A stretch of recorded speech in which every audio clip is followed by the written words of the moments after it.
ஓம்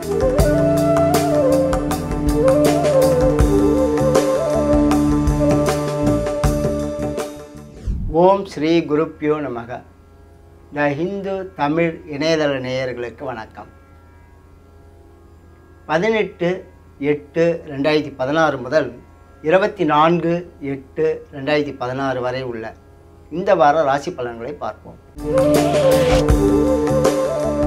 மேஷ ராசி நேயர்களே, உங்கள் ராசிக்கு குரு சனி ஆகியோர் அனுகூலமாக உலவாததால் எதிலும் விசேடமான நன்மைகளை பெற இயலாமல் போகும்.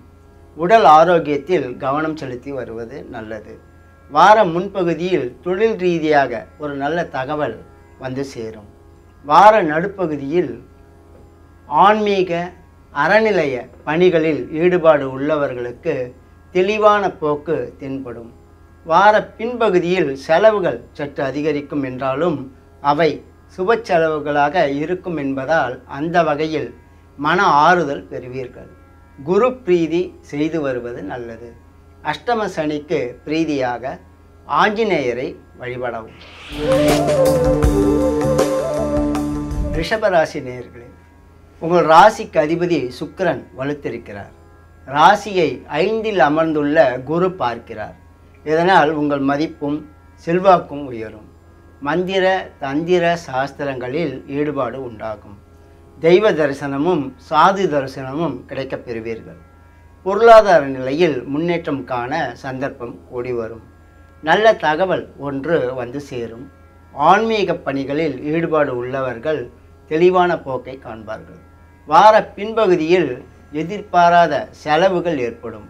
சிக்கனத்தை கடைபிடிப்பது நல்லது. வாழ்க்கை துணை நலனில் கவனம் தேவைப்படும். மக்களால் அனுகூலம் உண்டாகும். மகப்பேறு பாக்கியம் சிலருக்கு கிடைக்கும் நேரம் இது. 4இல் உள்ள ராகுவுக்கு பிரீதியாக துர்க்கை அம்மனை வழிபட்டு வருவது நல்லது. மிதுன ராசி நேயர்களே, உங்கள் ராசிக்கு 3ஆம் இடத்தில் சூரியன், ராகு, சுக்கிரன் ஆகியோர் உலவுவது சிறப்பாகும். வார ஆரம்பம் சற்று சாதாரணமாகவே காணப்படும். வார பின்பகுதியில் நல்லதொரு வாய்ப்பு கூடி வரும். தொழில் ரீதியாக ஒரு நல்ல தகவலையும் பெறுவீர்கள். வார கடைசியில் பொருளாதார நிலையில் முன்னேற்றம் காண சந்தர்ப்பம் கூடி வரும். பயணத்தால் அனுகூலம் உண்டாகும். முக்கியஸ்தர்களது தொடர்பும் அதனால் அனுகூலமும் உண்டாகும். அரசு பணியாளர்கள், அரசியல்வாதிகள் ஆகியோருக்கெல்லாம் முன்னேற்றமான சூழ்நிலை உருவாகும். வியாபாரிகள், தொழிலாளர்கள், உத்தியோகஸ்தர்கள் ஆகியோர் எவ்வளவுக்கு எவ்வளவு உழைப்பார்களோ அவ்வளவுக்கு அவ்வளவு பயன் பெறுவார்கள். இயந்திர பணியாளர்களுக்கு ஏற்றம் உண்டாகும். புதனுக்கும் கேதுவுக்கும் பிரீதி பரிகாரங்களை செய்து வருவது நல்லது. கடகராசி நேயர்களே, உங்கள் ராசிக்கு 2ஆம் இடத்தில் சூரியன், புதன், சுக்கிரன் ஆகியோர் உலவுகிறார்கள். இதனால் பொருளாதார நிலையில் வளர்ச்சிக்கான சந்தர்ப்பம் கூடி வரும். 3இல் குரு இருப்பதால் சிறு சிறு இடர்பாடுகள் அவ்வப்போது ஏற்படும். நண்பர்கள், உறவினர்கள் ஆகியோரிடம் விழிப்புடன் பழகுவது நல்லது. மக்கள் நலனில் கவனம் தேவைப்படும். புதியவர்களிடம் அதிகம் நெருக்கம் வேண்டாம். வார கடைசியில் புனிதமான பணிகளில் ஈடுபட சந்தர்ப்பம் உருவாகும். தொலைதூர தொடர்பு மூலம் அனுகூலம் ஏற்படும். அரசியல்வாதிகள், அரசு பணியாளர்கள் ஆகியோர் தங்கள் நிலைமையில் வளர்ச்சி காண்பார்கள். கலைத்துறையினருக்கு நல்ல வாய்ப்புகள் கூடி வரும். சனிக்கும் ராகு, கேது ஆகியோருக்கும் பிரீதி பரிகாரங்களை செய்து கொள்வது நல்லது. சிம்ம ராசி நேயர்களே, உங்கள் ராசிக்கு 2ஆம் இடத்தில் குரு வலுத்திருப்பது சிறப்பாகும். குருவின் பார்வை 6, 8, 10ஆம் இடங்களுக்கு படுவதால் எதிர்ப்புகளை சமாளிக்கும் சக்தி பிறக்கும். பொருளாதார நிலையில் முன்னேற்றம் காண சந்தர்ப்பம் கூடி வரும். கொடுக்கல் வாங்கல் எண்ணங்கள் லாபம் தரும். புதிய பொருட்களின் சேர்க்கை நிகழும்.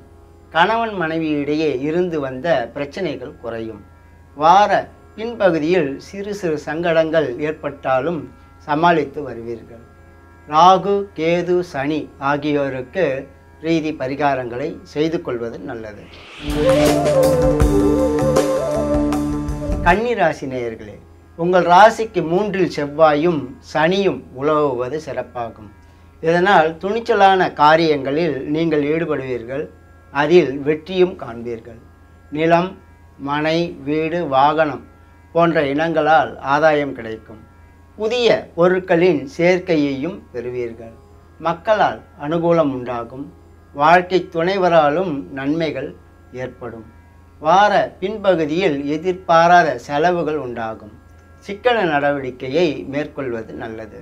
தந்தையாலும் அரசாங்கத்தாராலும் சிறு சிறு பிரச்சனைகள் ஏற்படும். வியாபாரிகள் அகலக்கால் வைக்காமல் இருப்பது நல்லது. ராகு, சூரியன், புதன் ஆகியோருக்கு பிரீதி பரிகாரங்களை செய்து கொள்வது நல்லது.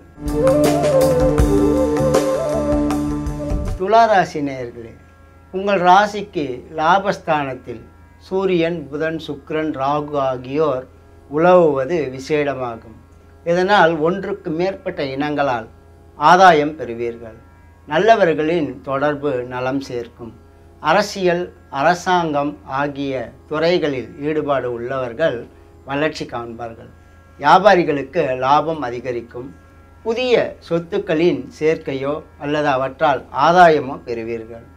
ஒன்றுக்கு மேற்பட்ட இனங்களால் வருவாய் வந்து சேரும்.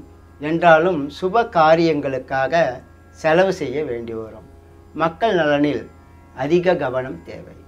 கேதுவுக்கு பிரீதியாக விநாயகரை வழிபடுவது நல்லது. விருச்சிக ராசி நேயர்களே, உங்கள் ராசிக்கு 10ஆம் இடத்தில் சூரியன், புதன், ராகு ஆகியோர் உலவுவதால் தொழில் ரீதியாக நல்லதொரு வாய்ப்பு கூடி வரும்.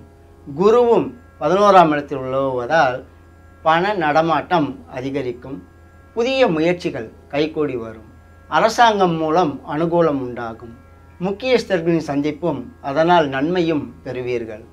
வியாபாரத்தில் வளர்ச்சிக்கான சந்தர்ப்பம் உருவாகும். பொன்னும் பொருளும் சேரும் நேரம் இது.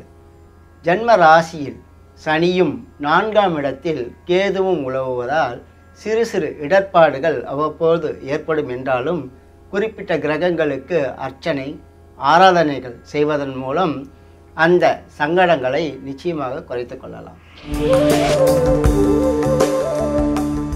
தனுசு ராசி நேயர்களே, உங்கள் ராசிக்கு 3ஆம் இடத்தில் கேதுவும் 9ஆம் இடத்தில் சூரியன், புதன், சுக்கிரன் ஆகியோரும் உலவுவதால் புனிதமான காரியங்களில் ஈடுபாடு உண்டாகும். ஆன்மீக, அறநிலைய பணிகளில் ஈடுபாடு உள்ளவர்கள் வளர்ச்சி காண்பார்கள். நல்ல பெயரையும் பெறுவார்கள். வார பின்பகுதியில் புதிய பொருட்களின் சேர்க்கை நிகழும். தான தர்ம பணிகளில் ஈடுபாடு கூடும். முக்கியமானவர்கள் உங்களுக்கு அறிமுகமாகி உதவி புரிவார்கள். வார பின்பகுதியில் எதிர்பாராத ஒரு அதிர்ஷ்ட வாய்ப்பு கூடி வரும். 12இல் செவ்வாயும் சனியும் உலவுவதால் எதிர்பாராத செலவுகளும் இழப்புகளும் கூட அவ்வப்போது ஏற்படும். சனிக்கும் செவ்வாய்க்கும் அர்ச்சனை, ஆராதனைகளை செய்து வருவது நல்லது. மகர ராசி நேயர்களே, உங்கள் ராசிக்கு அதிபதி சனி 11ஆம் இடத்தில் செவ்வாயுடன் கூடியிருக்கிறார். 8இல் புதனும் சுக்கிரனும் 9இல் குருவும் உலவுவது விசேடமாகும். குரு உங்கள் ராசியை பார்ப்பதுடன் ராசிநாதன் சனியும் உங்கள் ராசியை பார்ப்பதால் உங்கள் அந்தஸ்தும் மதிப்பும் உயரும். நல்லவர்கள் உங்களுக்கு ஆதரவாக இருப்பார்கள். எதிர்பாராத பொருட்சேர்க்கைக்கு இடம் உண்டு. நல்லதொரு தகவல் வார பின்பகுதியில் வந்து சேரும். நிலம், மனை, வீடு, வாகனம் போன்ற சொத்துக்கள் சேரும். சொத்துக்களால் ஆதாயமும் பெறுவீர்கள். 2இல் கேதுவும் 8இல் சூரியன், ராகு ஆகியோரும் உலவுவதால் குறிப்பிட்ட கிரகங்களுக்கு அர்ச்சனை, ஆராதனைகளை செய்து வருவது நல்லது. கும்பராசி நேயர்களே, உங்கள் ராசிக்கு அதிபதி 10இல் செவ்வாயுடன் கூடியிருக்கிறார். இதனால் புதிய முயற்சிகள் கைகூடி வரும். செய்து வரும் தொழிலில் முன்னேற்றம் காண சந்தர்ப்பம் உருவாகும். இயந்திர பணியாளர்கள் ஏற்றம் பெறுவார்கள். பொதுநல பணிகளில் ஈடுபாடு உள்ளவர்களுக்கு செல்வாக்கு உயரும். ஒன்றுக்கு மேற்பட்ட தொழில்களில் ஈடுபட்டு பயன்பெற சந்தர்ப்பம் உருவாகும். வார பின்பகுதியில் பணவரவு சற்று அதிகரிக்கும். நல்லதொரு தகவல் வந்து சேரும். ஜென்ம ராசியில் கேதுவும் 7ல் சுக்கிரனும் சூரியனும் புதனும் ராகுவும் இருப்பதால் கணவன் மனைவி இடையே சிறு சிறு பிரச்சனைகள் ஏற்படும். கோபப்படாமல் நிதானமாக பேசி சமாளிப்பது நல்லது. கூட்டுத் தொழிலில் ஈடுபாடு உள்ளவர்கள் விழிப்புடன் இருந்தால் நஷ்டத்தை தவிர்க்கலாம்.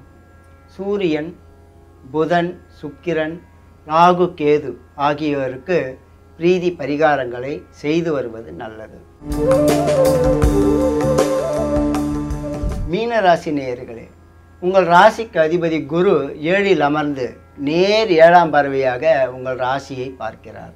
குரு 3, 11ஆம் இடங்களையும் பார்ப்பது சிறப்பாகும்.